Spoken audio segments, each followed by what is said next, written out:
दूसरे को ज़्यादा मिल जाना बहुत तकलीफ होता है। खुद को कम मिले चलेगा, लेकिन दूसरे को ज़्यादा नहीं मिलना चाहिए।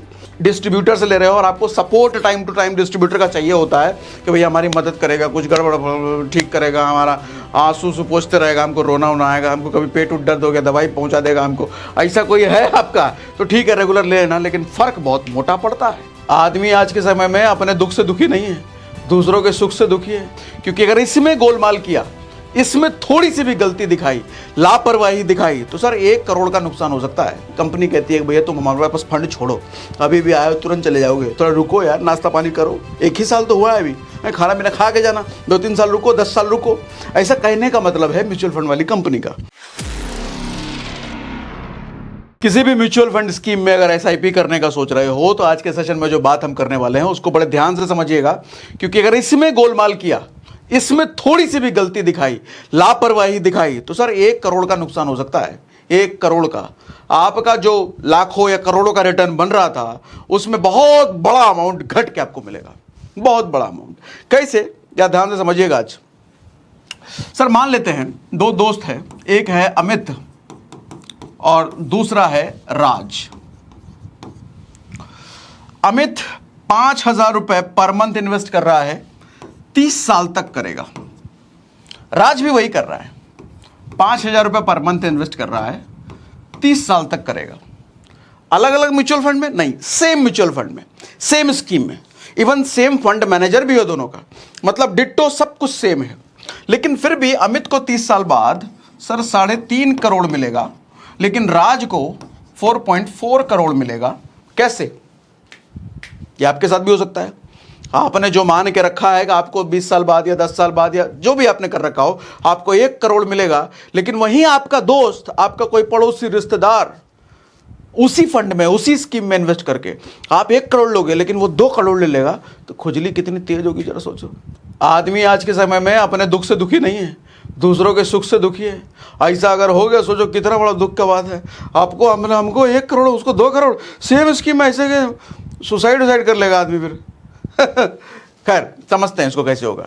देखो सर, ये होता है एक कॉन्सेप्ट की वजह से, जिस कॉन्सेप्ट को कहते हैं रेगुलर प्लान या ग्रोथ प्लान। एक होता है regular.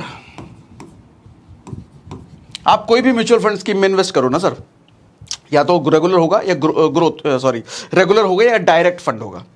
Small cap, large cap, flexi cap, कोई भी कैसा भी करो, उसमें रेगुलर और ग्रोथ सब में होता है। एक स्कीम में ये दोनों होगा, जिस भी स्कीम में करो ये दोनों होगा। फर्क क्या होता है, रेगुलर में जब आप इन्वेस्ट करते हो ना, तो रेगुलर में ये हो आप यू, और ये है म्यूचुअल फंड वाली company AMC, asset management company, कुछ भी कहो सर। आप दोनों के बीच में आ जाता है एक डिस्ट्रीब्यूटर। जब आप ऑफलाइन किसी से म्यूचुअल फंड वगैरह खरीदते हो या किसी डिस्ट्रीब्यूटर से आप खरीदते हो, तो सर फ्री में तो होगा नहीं ना, उसको भी तो अपना घर बार चलाना है। तो एक कमीशन इसका भी बन जाता है। एक कमीशन आपसे नहीं लेगा। आप अगर 5,000 रुपये महीना म्यूचुअल फंड वाली कंपनी में डाल रहे हो, तो 5,000 रुपये आपकी जेब से जाकर के यहां 5,000 नहीं पहुंचेगा, यहां थोड़ा सा निकल करके इसके पास चला आएगा। कैसे, समझाता हूं। तो आपका पैसा जाएगा इसके पास और इससे जाएगा म्यूचुअल फंड वाली कंपनी के पास। होगा क्या सर, एक्सपेंस रेशियो आपको पता है, हर म्यूचुअल फंड वाली कंपनी आपसे एक्सपेंस रेशियो लेती है एज कमीशन। ठीक है, 1%, 2%, कुछ आधा %, कुछ 0.8%, 0.7%, जो भी। सर किसी स्कीम में अगर उस स्कीम में 1% एक्सपेंस रेशियो लगने वाला था ना, कमीशन लगने वाला था, तो बिकॉज ऑफ रेगुलर सर वो 2% हो जाएगा। सर डबल का फर्क आ जाता है। 0.5% जहां लगने वाला था, पता चले वहां 1% लगेगा, जहां 1% लगने वाला था पता चले 2% लगेगा, बिकॉज ऑफ रेगुलर। अब छोटी सी चीज नहीं देखते सर, किसी भी प्लान को खरीदने से पहले ना ये देख लिया करो वो रेगुलर है डायरेक्ट है। आपको डायरेक्ट में ही करना है, रेगुलर में नहीं करना। अच्छा, रेगुलर में कब आप करते हो, जब डिस्ट्रीब्यूटर से ले रहे हो और आपको support time to time distributor का चाहिए होता है कि भैया हमारी मदद करेगा, कुछ गड़बड़ ठीक करेगा, हमारा आंसू से पूछते रहेगा, हमको रोना वोना आएगा, हमको कभी पेट उठ दर्द हो गया दवाई पहुंचा देगा हमको। ऐसा कोई है आपका तो ठीक है, रेगुलर ले लेना, लेकिन फ़र्क बहुत मोटा पड़ता है। कैसे भी दिखाऊंगा लाइव आपको, आज फ़ोन में भी आपको दिखाऊंगा कौन कौन से फंड कैसे आपको चूज़ करते हो, वो भी बताऊंगा। तो सर यहाँ 1 का 2% हो गया। अब आपको लग रहा होगा 1 का 2 हो गया, अरे छोटा सा परसेंट है, 1% का 2%। हम इम्पैक्ट दिखाता हूँ ना। वहीं आप अगर डायरेक्ट प्लान लेते हो सर, डायरेक्ट, तो डायरेक्ट में आप और म्यूचुअल फंड डायरेक्ट हो, डायरेक्ट, बीच में कोई नहीं है, ठीक है, बीच में गया कोई नहीं, एकदम डायरेक्ट कनेक्शन, रिश्ता, रिश्ता दिलों का जुड़ गया। तो उसमें जहां 2% लगने वाला था अब लगेगा इधर सिर्फ 1%। अब जरा इसका इम्पैक्ट समझो सर, इसका इम्पैक्ट कुछ ऐसा होता है, कहाँ चला गया ये, क्या खुल गया, हमने गूगल पे सर्च कर लिया, क्या सर्च कर लिया है, एसआईपी कैलकुलेटर, और एसआईपी कैलकुलेटर आ गया तो कोई भी इसमें आप खोल लेना। अब यहां पर जैसे राज और अमित का हमने एग्जांपल लिया, तो राज और अमित लिया था ना, एग्जांपल लिया था कि नहीं लिया था, कहीं भूल तो नहीं गया मैं, देख लो जरा, हाँ ले लिया था, मैं कई बार भूल जाता हूँ भैया, बादाम वादाम खाने की जरूरत है लग रहा है, ठीक है। तो हमने 5,000 रुपये राज वाला और अमित वाला दोनों का ले लिया। सर अमित ने रेगुलर में किया था और राज ने डायरेक्ट में किया था। अभी पहले अमित वाला समझ लेते हैं। सर 15% का रिटर्न हम एनुअल मान लेते हैं मिल रहा है। क्यों मिलता है 15%? हमने ये बहुत सारे सेशन में बात कर लिया है, ठीक है। ऑन एन एवरेज हिस्ट्री के बेस पे अगर आप निफ्टी का 20 साल का इतिहास देखते हो तो लगभग 15% से ऊपर का रिटर्न है, तो हम भी यही मान लेते हैं म्यूचुअल फंड में 15% से ऊपर का रिटर्न, ठीक है। तो हमने 15% उस हिसाब से ले लिया। सर अमित को मिला 3.5 करोड़ 5,000 रुपये 30 साल तक, 15% के हिसाब से 3.5 करोड़ अमित को मिला। लेकिन राज ने डायरेक्ट में इन्वेस्ट किया था, डायरेक्ट फंड में, तो उसको 1% का फायदा मिलेगा ना, 2% की वजह से 1% लग रहा है तो 1% ज़्यादा मिलेगा उसको। तो हमने वो 1% रिटर्न में ही ऐड कर दिया, क्योंकि रिटर्न ही तो बढ़ के मिलेगा ना। तो रिटर्न जब बढ़ के मिलेगा तो हमने रिटर्न में ही वो ऐड कर दिया 1%। सर 4.5 करोड़ मिल रहा है, उस बेचारे को 3.5, इस बेचारे को नहीं, ये बेचारा नहीं, वो अमित बेचारा हुआ ना, ये बेचारा, इसको तो 4.5 करोड़ मिला। तो आप भी देखना कहीं आपने ऐसा ना कर रखा हो और आपका पड़ोसी आपका दोस्त वैसा ना कर रखा हो, फिर आपको बड़ा नुकसान हो जाए, बहुत बहुत तकलीफ होता है। दूसरे को ज़्यादा मिल जाए बहुत तकलीफ होता है, खुद को कम मिले चलेगा लेकिन दूसरे को ज़्यादा नहीं मिलना चाहिए। हाँ, अब आपको मेरी स्क्रीन दिख रही होगी और मैं खोल लेता हूँ सर एंजल वन। हट जाओ भैया। तो हमने खोल लिया सर एंजल वन। अच्छा पहले ही बता देता हूँ, एंजल वन ने हमारे को पैसे नहीं दिए हैं इस वीडियो को, इस स्क्रीन को दिखाने के लिए। एंजल वन हमारा स्पॉन्सर नहीं है इस वीडियो के लिए। हाँ, हम एफिलिएट पार्टनर ज़रूर हैं। डिस्क्रिप्शन में हमने डाउनलोड करने का लिंक दे रखा है, उस लिंक से अगर आप एंजल वन डाउनलोड करके आप भी म्यूचुअल फंड में इन्वेस्ट करते हो तो थोड़ा बहुत अपने पास आ जाएगा, उतना तो समझते ही आप, ठीक है। तो यहाँ पर हम आ गए सर, यहाँ पर हम क्लिक कर देते हैं। उसके बाद हम नीचे स्क्रॉल डाउन करके इस पे क्लिक कर देते हैं SIP विथ 500 में। सर इस पे जब आप क्लिक करोगे तो आपको देखो जो लिस्ट मिल रही है सर, यहाँ पे देखो लिख के आ रहा है डायरेक्ट प्लान ग्रोथ भी है, डायरेक्ट भी है। सर यहाँ पे भी देखो डायरेक्ट प्लान ग्रोथ, ये सब लार्ज कैप है, तो लार्ज कैप ज़्यादा सेफ होता है। मैं हमेशा लार्ज कैप ही रिकमेंड करता हूँ क्योंकि पैसे की सेफ्टी ज़्यादा ज़रूरी है। मैं स्मॉल कैप में कई बार ज़्यादा रिटर्न आपको मिल जाता है, मिड कैप में ज़्यादा आपको रिटर्न मिल जाता है। मुझे अच्छा लगता है, रिकमेंडेशन मैं नहीं कहूँगा, मुझे अच्छा लगता है या तो फ्लेक्सी वाला या फिर लार्ज कैप, क्योंकि मैं पहले भी कह चुका हूँ सर 10 का 20 ना हो चलेगा, लेकिन 10 का 5 नहीं होना चाहिए, मेरे लिए वो ज़्यादा इंपॉर्टेंट है, ठीक है। तो ये एंजल के हिसाब से देखो टॉप रेटेड है, तो मैंने सोचा चलो एंजल के हिसाब से टॉप रेटेड है तो इसी की बात कर लेते हैं, और मैंने भी देखा, मुझे भी थोड़ा ठीक लगा। तो सबसे पहला वाला मैं खोल लेता हूँ SBI blue chip fund direct plan growth. इस पर मैं क्लिक कर लेता हूँ, ठीक है। इस पर क्लिक करूँगा तो डिटेल आ जाएगा, अदरवाइज पे करके यहाँ से डायरेक्ट SIP शुरू हो सकती है, वो तो आपको पता ही है। अब ध्यान से समझिएगा सर, यहाँ पर ये बता रहा है सर देखो 20% का रिटर्न 3 साल में, ठीक है, बढ़िया है 3 साल में। लेकिन अगर मैं ऑल देखूं तो ऑल ये 2014 से दिखा रहा है, तो CAGR 14.97 मतलब लगभग 15% के हिसाब से दिखा रहा है ये।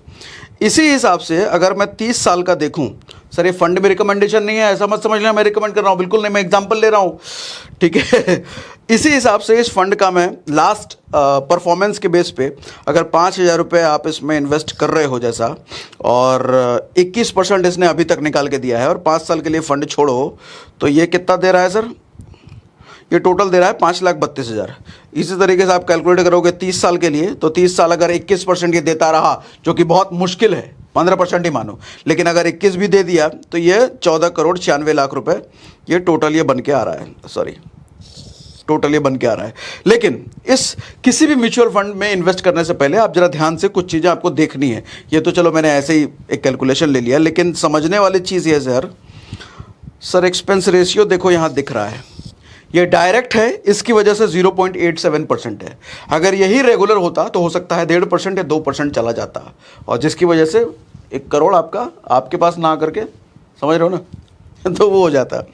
दूसरी बात, exit load. Sir exit load क्या होता है? देखो यहाँ साफ साफ लिखा हुआ है 1% लगेगा sir if redeemed switch out 1 साल के अंदर, जिस दिन से आपने इन्वेस्ट किया, आपका अलॉटमेंट मिल गया आपको म्यूचुअल फंड वाला, उससे 1 साल के अंदर आपने अगर इन्वेस्ट कर लिया तो आपके टोटल फंड का, गेन का नहीं, ऐसा नहीं 10,000 रुपये दिया और आपका गेन 1,000 रुपये है तो 1,000 पर 1% लगेगा, ऐसा नहीं। टोटल अगर आपका 11,000 रुपये फंड बना है सर, उस 11,000 पर 1% आपका लगेगा, अगर 1 साल के अंदर ही आप रफू चक्कर हो जाते हो, भाई हमको कन्फर्म करना है, हमको विड्रॉ करना है या कोई ज़रूरत हो गया आप, तो ये लगेगा। लेकिन ये कह भी रहा है कि नील लगेगा, नील अगर 1 साल के बाद विड्रॉ करोगे। 1 साल के बाद कुछ लोगों को कन्फ्यूजन होता है कि पहले साल इतना लगेगा, दूसरे साल इतना लगेगा, तीसरे साल कुछ नहीं लगेगा। सर ऐसा कुछ नहीं है। बात यह है कि 1 साल के अंदर निकालोगे तो लगेगा ही लगेगा, 1 साल के बाद निकालोगे तो नहीं लगेगा।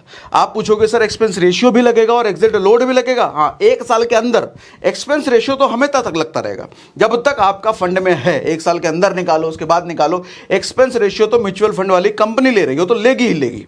एग्जिट लोड भी वही ले रही है, लेकिन ये बेसिकली एक लॉकिंग क्रिएट करने के लिए होता है। कंपनी कहती है कि भैया तुम हमारे पास फंड छोड़ो, अभी भी आए हो तुरंत चले जाओगे, थोड़ा रुको यार, नाश्ता पानी करो, 1 ही साल तो हुआ है अभी, खाना पीना खा के जाना, 2-3 साल रुको, 10 साल रुको, ऐसा कहने का मतलब है म्यूचुअल फंड वाली कंपनी का।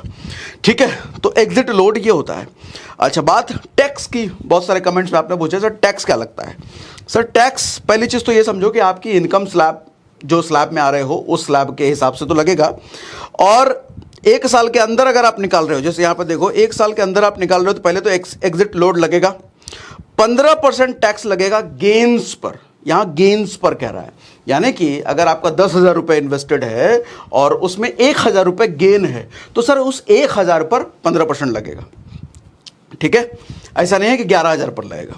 अच्छा, अगला देखो विड्रॉल आफ्टर 1 ईयर, अगर 1 साल बाद निकालोगे तो ये कह रहा है 10% लगेगा। 1 साल के अंदर निकाल रहे थे तो 15% गेन्स पर यानी प्रॉफिट पर, लेकिन विड्रॉल अगर 1 साल बाद करोगे तो 10% लगेगा आपके गेन पर, अगेन ये गेन पर। और अगर 1 लाख, अच्छा ये अच्छी बात है, ध्यान से सुनो सर, अगर 1 लाख से ऊपर आपका गेन है, 1 लाख से ऊपर अगर आपका गेन है तो ही ये 10% लगेगा। अगर 1 लाख से कम है तो अरे ये तो गरीब आदमी है, ज़्यादा इसको मिला नहीं, छोड़ दो इसको, तो नहीं लगेगा टैक्स। ठीक, तो ये बात हो गई। बाकी तो नॉर्मल चीज़ है, बाकी आप स्क्रॉल डाउन करके खुद ही देख सकते हो। तो कोई भी म्यूचुअल फंड में इन्वेस्ट करने से पहले आपको ये 2-3 चीज़ें ज़रूर देखनी है सर। वो रेगुलर है कि डायरेक्ट है, ग्रोथ है या डिविडेंड बेस्ड प्लान है, बोनस बेस्ड प्लान है। बाकी स्मॉल कैप, लार्ज कैप वगैरह वो सब तो हमने पहले के सेशंस में क्लियर कर ही दिया है। बाकी आज के सेशन में अगर मज़ा आया, बुद्धि खोलने वाली इन्फॉर्मेशन आपके साथ शेयर करी, तो मुझे कमेंट बॉक्स में लिख के बता दो कि मज़ा आ गया, लिख के बताइए।